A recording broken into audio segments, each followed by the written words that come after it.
We acknowledge the Tasmanian Aboriginal people as the traditional custodians of this land, and we pay our respects to elders past, present and future who hold the memories, traditions, culture and hope of Tasmania's First Peoples. Life with Tasmania also pays respects to the resilience and strength of Tasmanian Aboriginal people and extends that respect to all First Australian peoples. And I'd like to hand over to Brian and his talk. Thank you, Brian. I think you said yes, I was wondering where you were going with it. Oh, and good afternoon, everyone. Yes, and thanks for having me along here. Some of you may have seen this talk before. I've changed it a little bit and upgraded it because a lot of things have happened since I did write it. But yeah, it may be an odd time when you think, what's he talking about? But I wasn't going to mention this, but Clifford suggests, why not? And a comment was made to me when I was researching the funeral directors for this talk that it was a massive undertaking. Now, apart from that, that's okay. The rest I'll try and make solid. So researching your family history is a much loved leisure pursuit and enterprise for many people today. It's often an exciting and rewarding journey of discovery, sometimes experiencing setbacks and seemingly unsurmountable brick walls, but the overall joy of piecing together the amazing jigsaw from dozens, if not hundreds, of outwardly unrelated pieces of data information can and will provide you with an amazing insight into your family history and really your own identity, just who you are and where you came from. But you all already know that. So today I hope to possibly provide you with some extra thoughts and maybe some answers to assist you to piece together more of this vast jigsaw.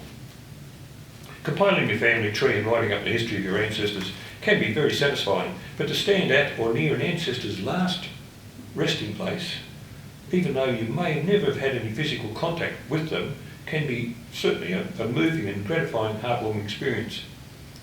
Helen Keller once said, "The best and most beautiful things in the world cannot be seen or even touched. They must be felt with the heart." Good picture. So the title, A Grave Question, where did they bury great-grandma? I sadly never met any of my 4 great-grandmothers. 2 died overseas, but 2 were in Australia long before I was born. Or died in Australia, sorry, before I was born.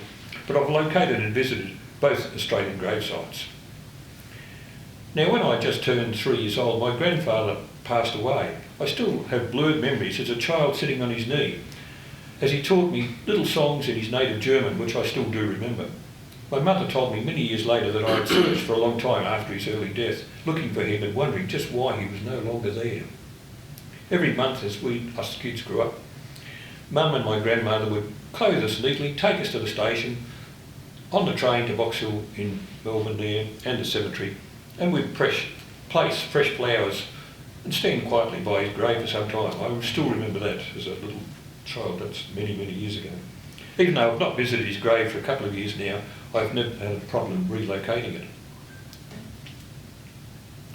But I've lived most of my life in Tasmania, so I'll concentrate today on our island state. I believe it would be a great remiss of me not to mention the original Indigenous inhabitants of our beautiful island. Like many people, I only know a little of their history, although much has been written.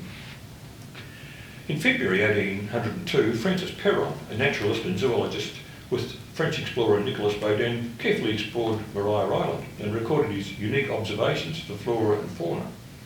He provided us with a fantastic insight into the lifestyle and behaviour of the Indigenous inhabitants. Perron discovered what he thought were 3 huts or dwellings.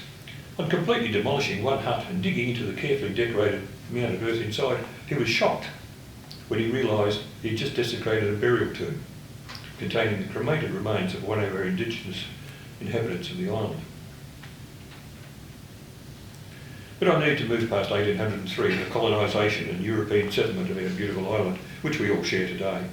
I want to talk, for a start, about burial grounds, firstly in Hobart, then in Tasmania, the mainland and overseas.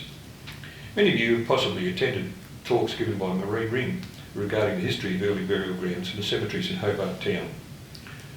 Today, though, I'll provide you briefly with some more details regarding these burial grounds, where they are, and some of the records regarding them without going into their comprehensive histories. Let me first start with St David's burial ground. It covers 6 acres in Hobart and was first used by Knockwood in 1804.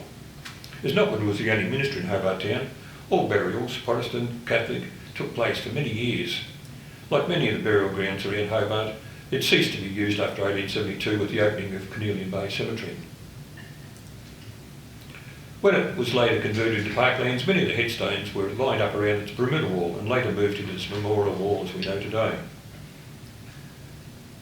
Although there are listings of the various headstones, we are aware of almost everyone interred there from church burial records, there are no plans existing us to enable the exact location and position of each gravesite, except for the large monuments which still exist, of course, in situ.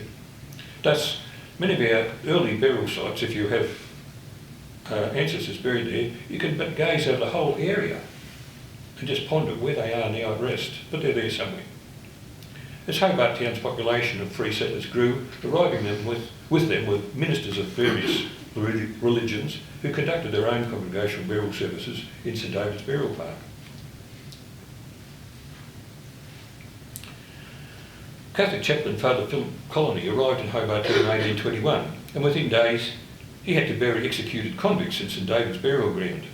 He wasn't happy about that, that's for sure. He was later granted land in Harrington Street where he constructed a small temporary chapel, and I believe he began a burial ground facing Harrington Street on the site of present St Mary's College. You can see from the, looks like it was right down the front. However, perhaps the need for a more substantial church later on saw the necessity to procure land higher up over Barrack Street, and the Catholic burials continued there. The area became commonly known as the Catholic burial ground, with the original stone wall still almost intact. Following its closure in 1872, the land was eventually given over to the construction of St Virgil's College near Guildford Young College. I still vividly remember, myself, as a young schoolboy at St Virgil's, the bulldozer levelling in the land for construction of the science building. Suddenly the blade uncovered row after row of coffin-shaped graves, still containing the bones of our early pioneers. Work was delayed for a little while as we, the curious young boy spectators, were kept well away as the remains were recovered and moved to Cornelian Bay. But soon after the arrival of Lieutenant Governor George Arthur in 1824, he began to heed the requests of the various other denominations and provided grants of land for their use as church grounds and burial grounds. Also in Harrington Street, the Jewish community were granted land in 1828 for a burial ground. It continued to be used until 1872, and many of the headstones were remaining there on site, even after the Housing Department constructed Windsor Court Flats in the early 1950s. More recently, with the construction of the modern Walford terraces, the remaining headstones were removed at Cornelian Bay. Next we have the Friends Burial Ground. Around the same time, the Society of Friends in Hobart Town purchased a small block of land in Melfont Street, West Hobart. It's still there. It saw about 60 burials, and although it didn't close till 1912, the site was eventually sold to the City Council as a playground for children. It is now a recreation park, where the remaining headstones were placed next to the original stone wall. Also in 1828, Lieutenant Governor George Arthur granted the Presbyterian Church land in what is now known as Church Street, albeit some distance from Scott's Church at Bathurst Street. Over 700 burials took place, the last one in 1872, just before its closure and the opening of Cornelian Bay Cemetery. It is, I believe, the only burial ground before Cornelian Bay with a detailed ground plan remaining, with a comprehensive list of interments. Many of the other burial grounds have been amply researched with detailed lists of burials, but unfortunately no actual ground plans of them are believed to exist. St Andrew's burial ground did fall into disuse, however. Fortunately now it is a recreational park with a few of the monuments still remaining and many headstones placed around the wall. And a large number of the original headstones have been carefully re-erected along a small walkway to the park. With the closure of the female factory in Murray Street and the construction of the new female factory in House of Correction in South Hobart, a burial ground was soon required. It was laid out on land to the west of the factory buildings. After the closure of what had been a female factory, later an invalid depot, boys' reformatory and asylum. The buildings and even the burial ground were sold. Houses on the corner of the present-day Syme Street were constructed over the gravesites. By 1830, it was found that St David's burial ground was becoming quite occupied, so it was decided, with increasing numbers of convicts arriving, to open up a new burial ground at the quadrant end of Campbell Street, not far from the male prisoners' barracks.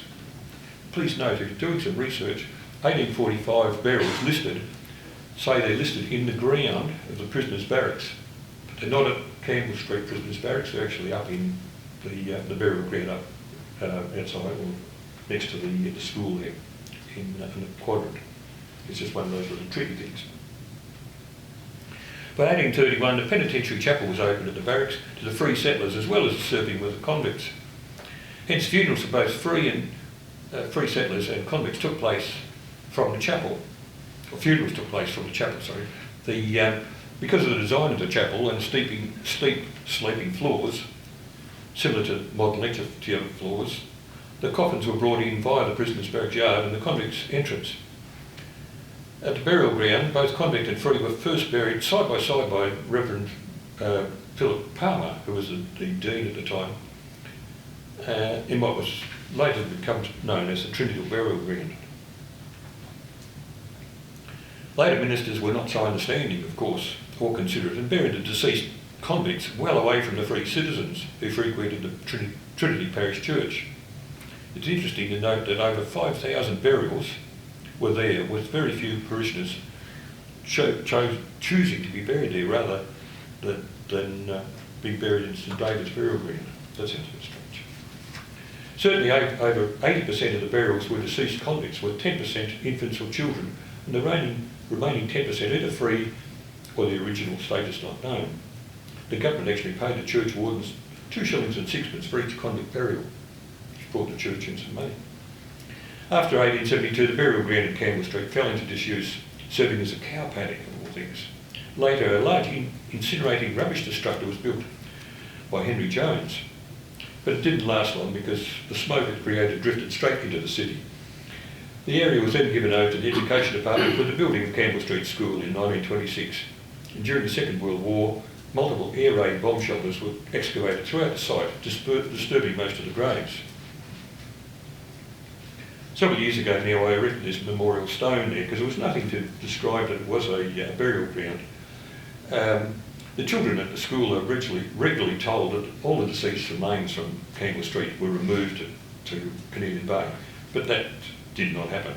Barely a small number, less than I think about 20 bodies were removed, or the remains were removed to Canadian Bay. Moving on. St John's, Newtown. With the construction of the Queen's Orphan School and St John's Church at Newtown in the early 1830s, a burial ground was soon required locally, as the nearest one was still in Campbell Street. A large area was set aside on the hill as a cemetery for deceased orphans, as well as the local people from the area who attended the church. A small section was also set aside as a separate Catholic burial ground. After the closure of both burial grounds in 1872, all the remaining headstones, except for the monument dedicated to Captain Matthew Forster, was removed to Canadian Bay. The early 1840s saw a number of other burial grounds opened up and operating in and around Hobart Town and suburbs. The Baptist burial ground covered approximately 1 acre on the corner of Fraser and Clare Street in Newtown. It was still in use for a short time after the opening of Canadian Bay, but it was eventually sold and houses built in the 1920s. The Wesleyan Cemetery was on the corner of Hill Street and, well, it says there is, of course, I should know, Hamilton Street, you can't see. And a large stone wall constructed encircled the whole area. In 1851, William Nicolaus lived with his Jewish family in the house next door to the burial ground, and although he's not a Wesleyan, was interred there so that he could be near his loving family. The building, or the burial ground, was closed in 1872 again and sold in 1935, with a few houses built on the site. A couple of years ago, some modern plumbing work took place there, and they surprisingly found human remains quite close to the surface. Did surprise a lot of West Hobart residents, but not to us that knew about it. Congregational burial ground was located on the area of 1 acre high up on the hill in South Hobart between Congress and Wellesley Streets. It began in 1841 and sometimes referred to as the Stony Steps Cemetery. The last burial was in 1894, before the cemetery had forced its closure. Again, the land was sold and several houses constructed over the site. 3 acres of land adjoining Sandy Bay Road and Elvira Street were purchased and granted to the Church of England parish in St George's Battery Point to be used as a burial ground from 1841. It became a fashionable burial ground for Hobart towns, especially being Sandy Bay, with a number of influential people being buried there. Again, it closed in 1872. The site remained in good condition until 1926, when the land was partially returned to the government and Elvira Street School built. Later, the remaining area was sold to contain modern housing. Also in Newtown, Congregational Burial Ground with its beautiful church was opened in 1845, Newtown Road. Burials are reported to have continued till 1918, after the practice was supposed to have ceased. The church and site was sold many years ago, the church being the private residence, of course, now. The only memorial stone there is a large sandstone monument dedicated to one of the founding members of the Congregational Church, Henry Hopkins, of course. That still remains in the front garden. Now, for many years, following the concern of the poorer conditions of the many church burial grounds, it was decided that a general cemetery be developed, with areas set aside for each of the various denominations. The cemetery at Canadian Bay was officially opened in July 1872, first burial taking place 3 months later. Covering some 80 acres of land, the cemetery has had a fascinating history, and I'll return to discuss a little bit more about it as we go on. Queenborough Cemetery was established in 1873 due to the concerns of the residents living south of Hobart in having to travel all the way out to the northern suburb-based Canadian Bay Cemetery, because there was no trams or buses or anything in those days. Run as a privately financed cemetery over an area of 12 acres, it faced several difficulties in maintenance due to the slope of the site. However, 3,000 burials did take place there until it was finally closed in 1923. The land was divided and now contains Hutchins School, of course, retirement complex, and a small garden in the front. Memorial garden is there to hold some of the monuments of the headstones, and same in Peel Street. There's a garden part there with headstones. The rest that were left over were moved out to Canadian Bay Cemetery, along with a lot of headstones from St John's and Newtown, and they're in an area at the back of the Pauper section there. Now, I could go on for several hours, no, you wouldn't like that, detailing burial grounds and small cemeteries in outlying suburbs and on the eastern shore, and indeed the rest of Tasmania. But it's not the main purpose of the talk today. I'll certainly be mentioning a few other cemeteries as I've discussed the various methods and records available to trace last resting places and where many of our early Tasmanians and ancestors are located. We're indeed fortunate here in the headquarters of Libraries of Tasmania, or Libraries Tasmania, the building where we are, of course. It's a repository of an enormous collection of records, books, diaries and resource material available to family history researchers. Numerous records are today online, and even more being added on a daily basis. The brilliant friendly staff are always on hand to go out of their way to be of assistance. Across the river in Belrive is the Tasmanian Family History Society Library, with its unique collection of family history books, records, card indexes, computers, and an ever helpful group of dedicated volunteers to assist you with their research. So where do I start? Just how many graves and burial sites exist in just in Tasmania? The number of interments certainly runs into hundreds of thousands, and could possibly be as high as 500,000 graves, marked and so many unmarked and long forgotten in the state. The Tombstone and Memorial Inscriptions of Tasmania project, TEMIOT, it's better known, covers some 788 burial locations and lists over 110,000 entries that are tombstones and memorial inscriptions, but not graves without a headstone.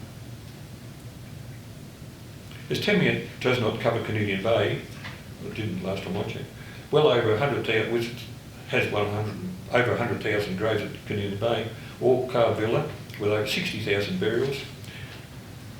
So it can't possibly cover all the mainly unmarked burials that have taken place. So it's terribly handy, but it does have its problems. Now, I realise today that many of you will have done considerable research on your ancestors, when they were born, where they lived, and finally where they died, and perhaps where they were buried.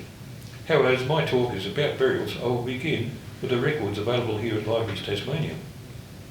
Opening the Family History online page, you are able to scroll down to view the multiple resources available. I have no intention today to explore or examine each one indeed, but I must apologise for a start, as I did compile and write this talk a little while ago, and a lot of the items, and many of the items which I'll explain about, have been superseded by more online digitisation by the library, with the records directly accessible from the Tasmanian Names Index. Today, so much is online, but of course, if you do not have access to a computer, or you're not computer literate, which I hope you all know, you can still search, as we all had to do for many years, many years, through multiple reels of microfilm. Did we ever? The Register General's Department released records from the beginning of the colony here in 1803 and closed the books on which they were prepared to release at the end of 1899, albeit a few records available after that. Now, as I said, the following records are online, but I must add that occasionally some online records do not appear on the Tasmanian Names Index due to name variations and misspellings. Thus, I'll try to explain how to search the records if the person's record is not online from the Names Index. I'll begin with RGD 40, which is an index of burials in Tasmania from the 1st of January 1803 to 31st of December 1933. Although the records do dramatically fall off from roughly the middle of the 19th century, and as mentioned, the records from the 20th century and after 1900 are very few. The index is set out by year on an alphabetical basis. Searching online, like most of the library's files, is a little bit complicated and arduous, but the pages are photographed and digitised and only given an image number. For instance, this page here, you have to scroll down and try to guess, for instance, if you're looking for someone with a surname beginning with M, just how it was spelt, which image it may be. In fact, M starts at image 54. Once through there, though, you can scroll through the years and hopefully locate the person you're looking for. I'll go through this quite quickly because it's a bit unnecessary. But the index then gives you a number. For instance, on image 55, Henry Mills is recorded as number 1787 in the year 1828. Noting this number, I'll show you just where it leads. The burial registers are listed as RGG 34 and of course have roughly the same date range as its index. These records were compiled by Register General's Department from the church burial records and up until 1850 and sometimes later. The department officially started their own records from 1838. So let's again have a quick look at RGD 34 and I'll show you Henry Mills' record. Again, you had to scroll in the old days before Tasmanian Names Index to locate the correct file. And it can be very tiresome, although you do know the number 1787. The number system varies a bit and is repeated between various locations of Hobart, Launceston and districts. So it can be quite complicated. As I said earlier, the records of the early days were all on microfilm, and a lot of the church records still are on microfilm. I'm not sure how many of the church records have been digitised. That's something I'm not sure. No, don't know. Okay, we'll assume that they may not have been.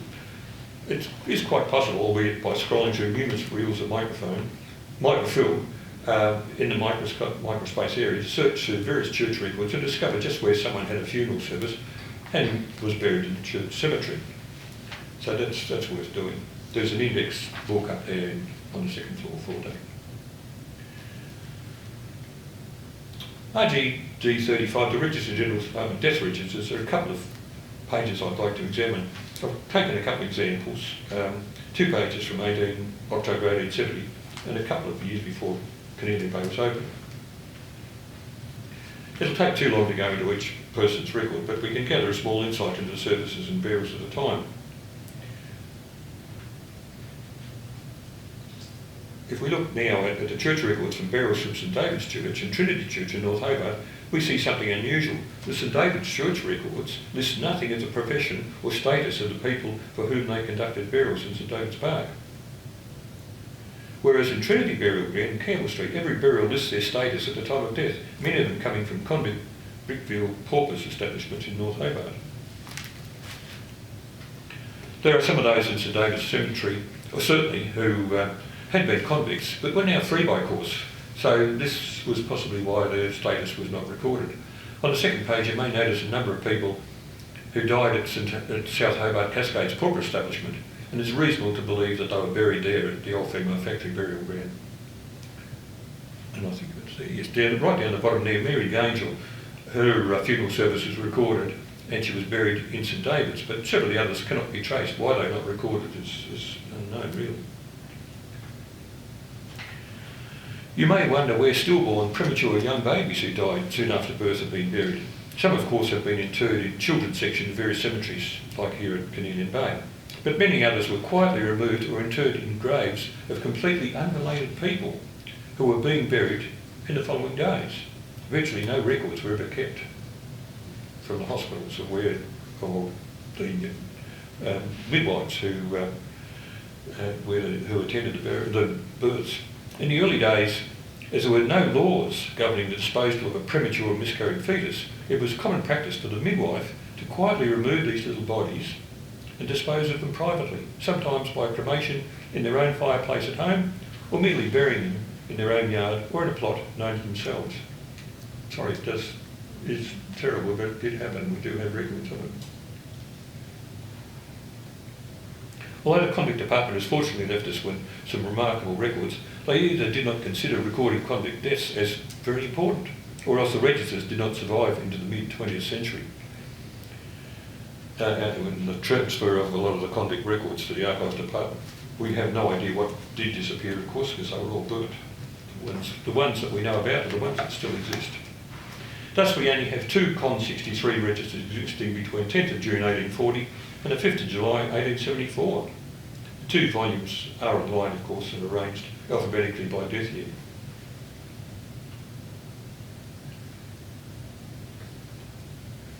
Although there was no actual burial site recorded, at least the convict establishment or hospital where they died is listed in the remarks column. We can only presume that they were buried locally.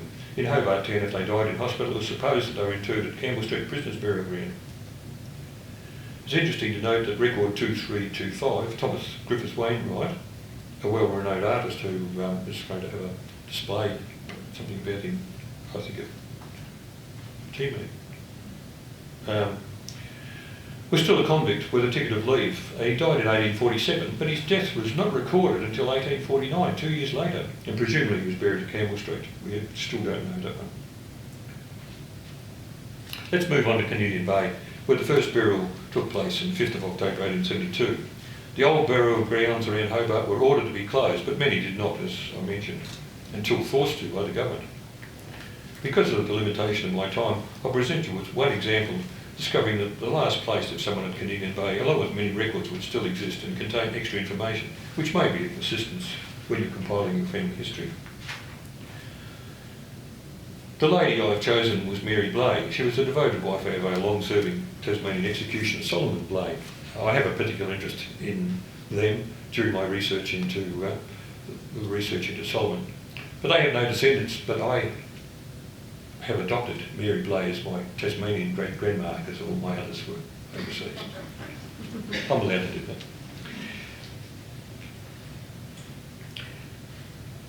So before the advent of the Tasmanian Names Index, I had discovered by searching in the RGD microfilm that Mary died on the 17th of July 1884 from bronchitis. Now, some of you may be fortunate to have a copy of a CD sold by the Southern Regional Cemeteries Trust many years ago, containing a record search database covering all burials between 1872 and 2004 at Canadian Bay. The search provided the following information at the time regarding Mary and the other Blays. But today, Millingtons have an online records search site, which is quick and easy to use, although it does not enable you to do cross-searching, which was the old one. You can put all sorts of things and do lots of searches with the Southern Regional Cemetery Trust CD. But here I entered Mary's name, and I clicked on it, the red arrow took me to where it was going. So that told me what was happening there with Mary. It gives me all the details. But of course today Mary's burial records are available online, listed as death. Not burial, but death. 1884. That's one thing that I don't quite understand, why the archives have got it as death. They've got a death record, but also where she's buried is also called death in a separate file. But it has the direct links to digitised records. However, if these records were not online because of a name, or were not online because of a name problem, not Mary's, but other people because of a name problem, I'll quickly explain how you could locate or try to locate them. We'd need to go back to the library's website and type in AF35, which is a register of burials at Cremation at Canadian Bay. Once you click on it, it will take you here. Scroll down and you can see, if I'm on the right thing, you'll see the top register covers 5th of October 1872. Yes, there's all the ones there. Yes, scroll down and through all the things on, it's all online. You have to find the correct year. Then it's just what the books look like. And eventually you can get right down to the pages from those years. Then you have to scroll down and read all the way through it. But sometimes I've found there's quite a few people that are not in the Tasmanian Index, and yet their records are there. If you go to the Canadian Bay records, then you'll find their burial records in the right year.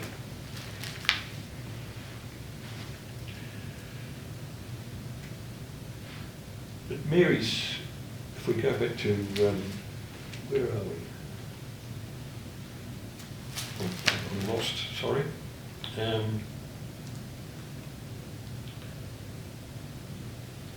Mary's record. Oh, there we go, yes. And here's Mary's record with that number 4881 on it, yes. It doesn't tell you much more, but except that she lived in Argyle Street. Her husband was a general dealer, not the public executioner. That's very simple to put that in. And the Reverend Gleeson, a Catholic minister, conducted her graveside burial service.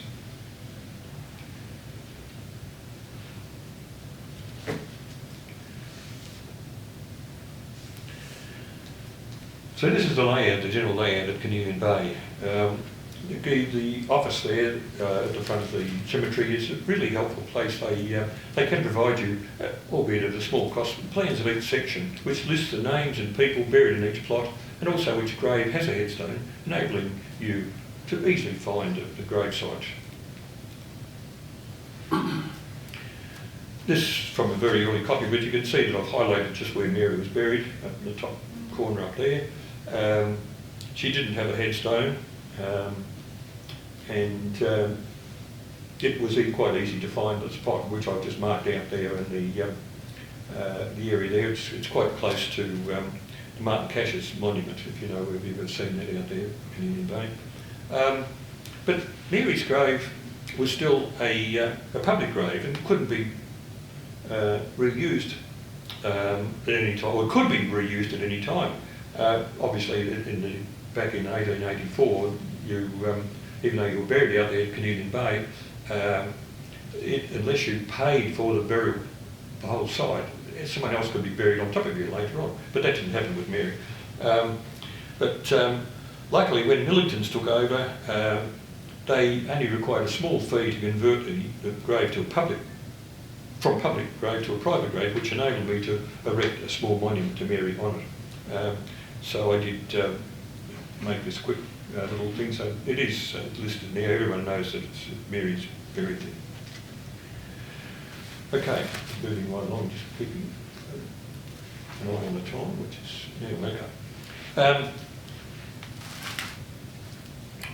Today, as you're aware, and I mentioned earlier, the Archives Office have linked together all those before mentioned records, OG 35, OGD 35, AF 35 and AF 70, the burial records, and many other court records, prisoners' records and wills, listed all together under the particular name. The end result meaning that by entering a name in the Tasmanian Names Index, then a person's records will automatically be linked with all their present online records without having to take painstaking scroll and search through dozens, if not hundreds of pages. Okay, so what other records are available even after you've located your ancestor's burial site? What if your ancestor died without making a will? An index to the curatory tester states files is online at SC 389. These files contain many assorted fascinating records, and they are listed alphabetically these days. Mary Blai's file included her original undertaker's bill with some interesting facts. We know a few more details about a funeral and the final cost, and even the number of people, or the people who came in coaches to be there at the funeral. So that's something that you can find from at SC 389. Moving on though. If your ancestor has a headstone and it is partially unreadable, then the original card index system, which was meticulously carried out in the 1980s, can be viewed in the Tasmanian Family History Society Library in Belrive. The original documentation from the Tammet records are also there. The Society has a huge collection of undertakers' records, many of which are now digitised and are quite easily searchable on their computer system. They won't be put online as far as we know at the moment. But if you're not a member of the Tasmanian Family History Society, then perhaps that's one of the things you should be able to do, because it just does give you many, many benefits. They also have a huge collection of dozens and dozens of books compiled throughout Tasmania for the numerous burial grounds, detailing just who was buried there. So it's worth looking at. And if you are not a member, you can visit the library in Belrive and pay a small admission fee on a day-to-day basis. Now you can engross yourself all day while they're open, searching the amazing collection of books and records, and to be ably guided by the volunteers there. They're always willing to be of assistance. Let's just go back to Canadian Bay, and the only section of the vast cemetery where no plantings, unfortunately, are believed to exist. That's the Pauper section. Now, if your ancestors were convicts and lived to a ripe old age, this could be interesting. The Pauper section was extensively used in the late 19th century, where its large number of ex-convicts who had become aged with little means of support were housed at Newtown, where they were cared for until their passing. Now, some 120 years later, the planned layout of the grave sites is still discernible from this aerial view, surprisingly. Thank you, Google Earth. Such were the numbers of these paupers regularly passing away that the government had to come up with an extraordinary plan to deal with the situation. Prisoners from the Campbell Street Jail were brought out to Canadian Bay to dig graves in the Pauper section, which they amazingly dug down to 18 feet deep. 18 feet, 3 times the depth of a normal grave. Several graves were dug and opened at the same time on a continuing need basis. This is a bit grim, but each coffin was brought from Newtown, it was lowered down, and some 6 inches of soil deposited to cover it before the next one was lowered into the gravesite, either that day or soon after. At night, the deep holes were covered with boards to prevent accidents, someone falling in, of course. But this insight from grave B2 shows that the record was upwards of 10, in fact in this one 13, people were buried in one grave over several days, in fact over quite a few days, weeks even, until it was full. A young child from the pauper's home was also buried down there, as you see, Charles Barber. Was a child of a pauper. Okay, moving on, that's a bit grim.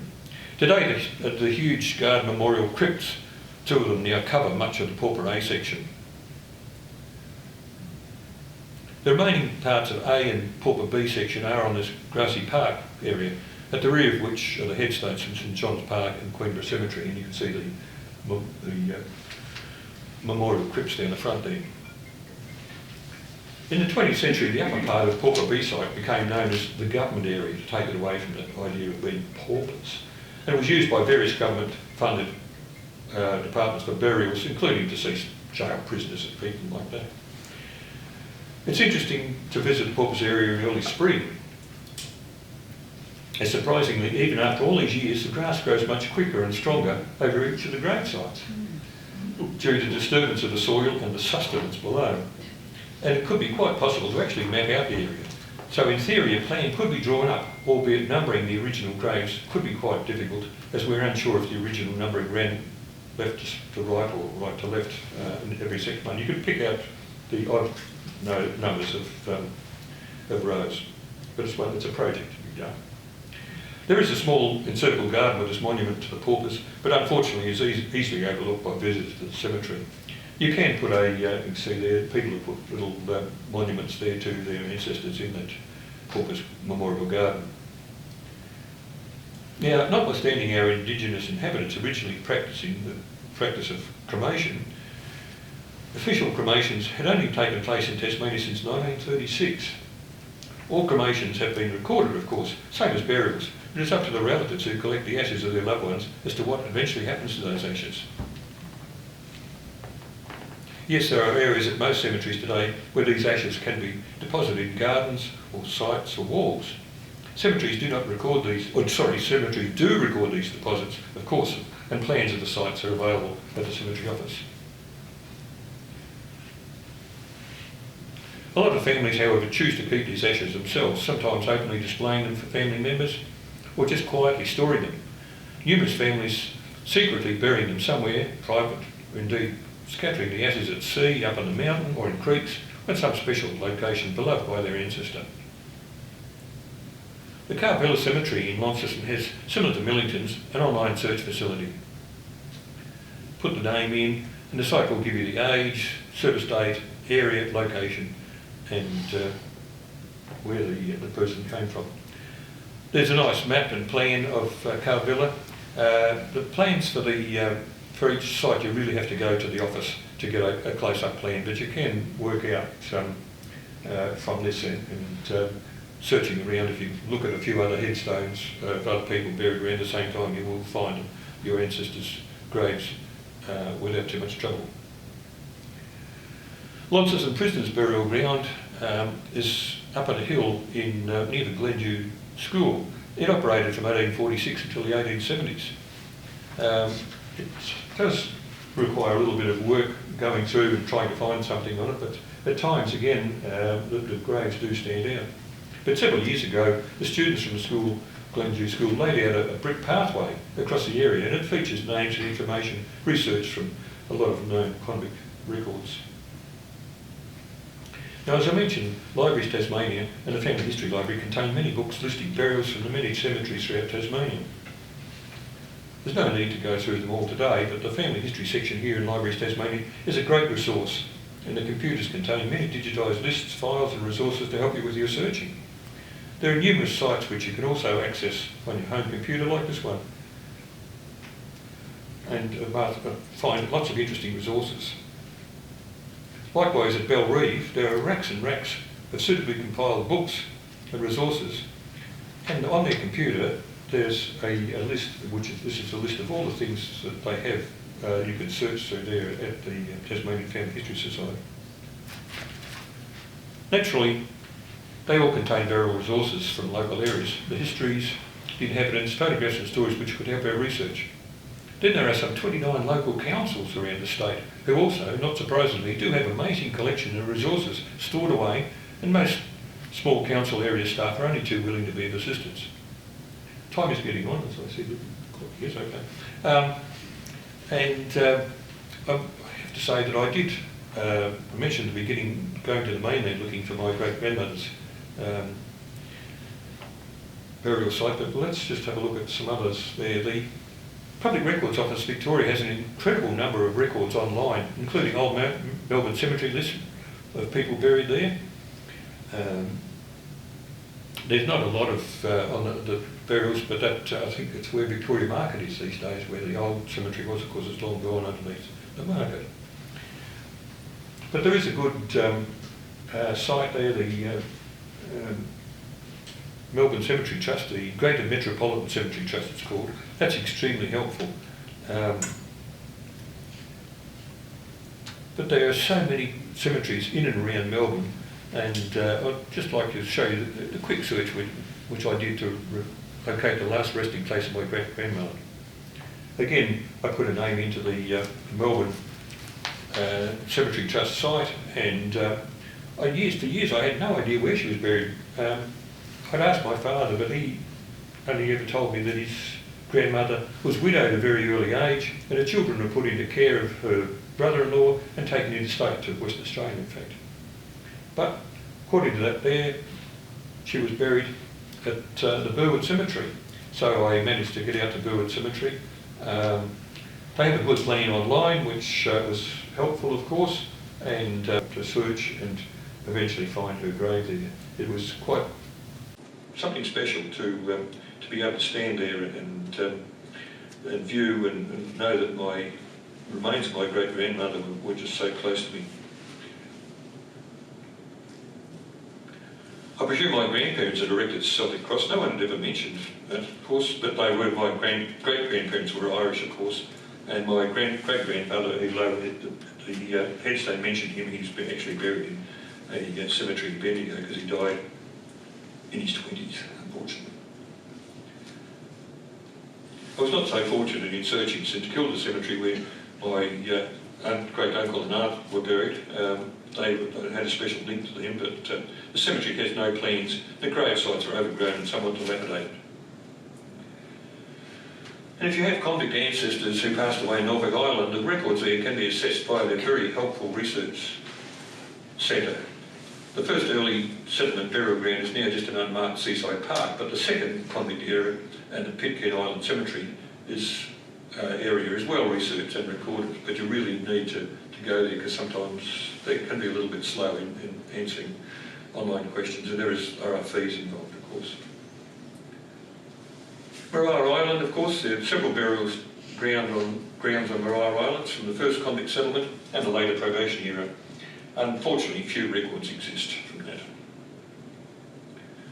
Sydney, of course, there's great online resources from every Australian state regarding cemetery searches, and a lot from their smaller areas as well.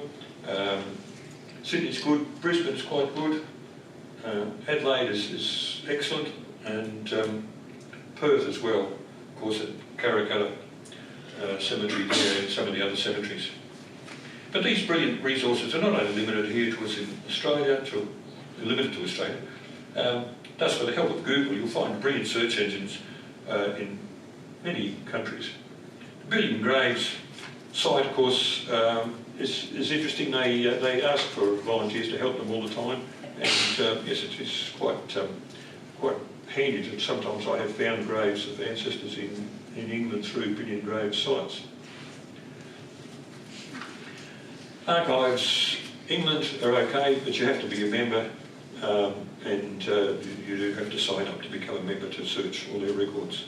City of London do have a search engine as well, and of course most of the burial grounds, original early burial grounds from around London are long gone and built over. But some of these ones, especially the English and the London ones, say that the searches are free, and they come up with names, but after then you have to provide a subscription and pay for the records. Irish records are the same. They're very informative and helpful, and of course, as we know, Ancestry widely advertises to people beginning their family history. And you can join Ancestry, but fortunately you can gain access to Ancestry through the library here. You used to have to come in and use the computers here, but for the last nearly 18 months or something like that, you can do it at home. Just log into the library and family history, down, click on Ancestry and put in your library number. Brilliant. It's enabled many of us to work at home doing our family history while we had very little else to be able to do with the lockdown. And searching ancestry databases, of course, can be quite rewarding and yeah, most times frustrating and time-consuming as well, but that's okay. So I must finish up, and I hope these ramblings this afternoon have brought you some little assistance and add to your knowledge of resting places of our beloved ancestors. One last thing though, like most Tasmanians, I'm always deeply concerned at the recent and current disposal and the sale of church properties and their accompanying burial grounds. We don't want a repeat of the early Hobart practice in selling off those church burial grounds. And I think the government has come up with some rules and regulations about it of recent times. But we must be vigilant and keep looking at, especially the politicians and some of the church authorities, so that the cemeteries and burial grounds are sacred to us, and their remains belong to us and our descendants forever, not to the government or the churches. We still have some time for questions, I believe. Yes, we do. Any questions? As long as they're easy questions. Oh, look, you've got Yes. hands up at the back. I'd like to come close, Ron. Can you hear me? That's okay, yes, all right, so everyone can Can you hear hear you. me okay? That's good. I've got an ancestor. I've got an ancestor who was in the New Norfolk Hospital for the Insane. He lived there in 1918, and she was there till about the 1960s. I've done the usual searches about the cemeteries around New Norfolk. Can't find her grave. Is it possible they buried her in the hospital? No, they were all buried over the river, of course, in the what they call the circle cemetery or something like that. It's not Matthew. It's not the it's not the St Stephen's burial ground. No, it's the one over the river. But there's so many. It's almost like they've got a paupers section there, and it's not even laid out which the area of the pauper section. But you can see there's areas on the side and towards the back where there's multiple burials that have taken place, but there's no plans, no records at all. I've been through it with the council there, and no, they were usually. Sometimes you can find from the I shouldn't call it this one, from the Royal Derwent's record books, that the date that they were buried, but they were all taken over to the cemetery across the river up on the hill. What's it called, do you know?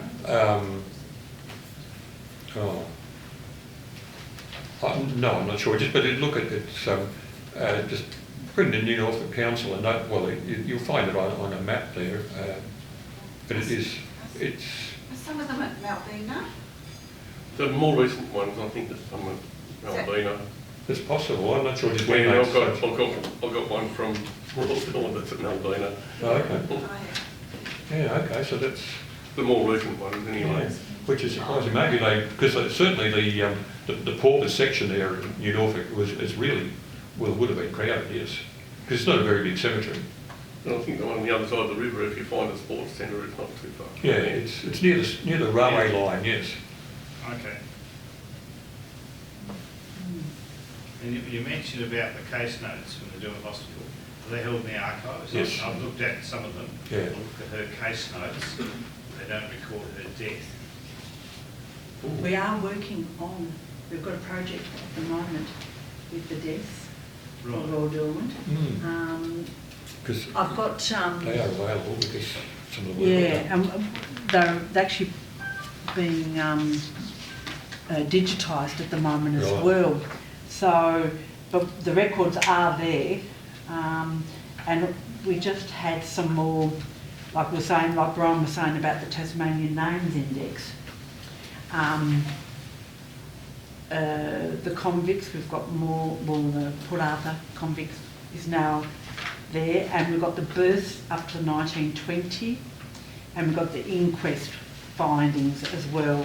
We've added nearly 25,000 more records into the names index. So if you haven't looked, keep looking, because we are still adding to them all the time.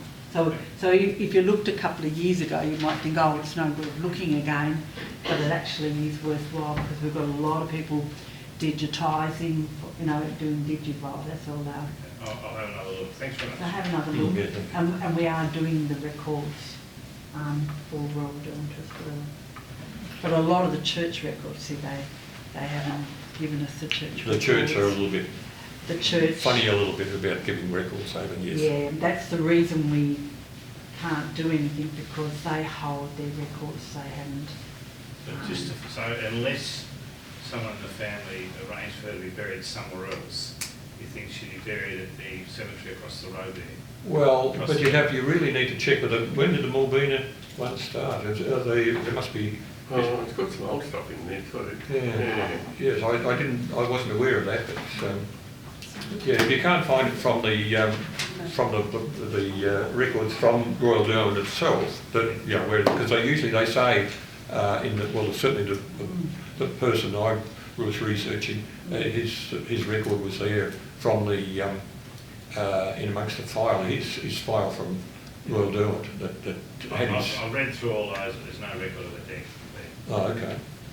Well, maybe. I'll follow that. Yes, but it may not have died there, of course, yeah. Yes, that's a But thing. that's always a possibility that it didn't die there. They were discharged.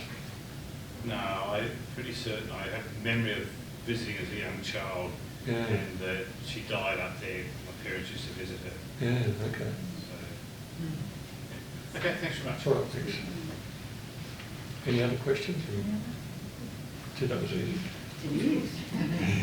But you have got out of it very. Yeah. I mean, if you want to talk to Brian, you staying for I'll be a bit here longer? for a year. So if you want to ask him questions that you don't want to ask in front of others, feel free to come up, and I would just like to thank Brian again. Oh wow! For Okay, your thank you. wonderful talk. And as well, this is the last one for this week, but we have another one. What is it? What date will it be? So it'll be Tuesday the 17th. God, the month's going.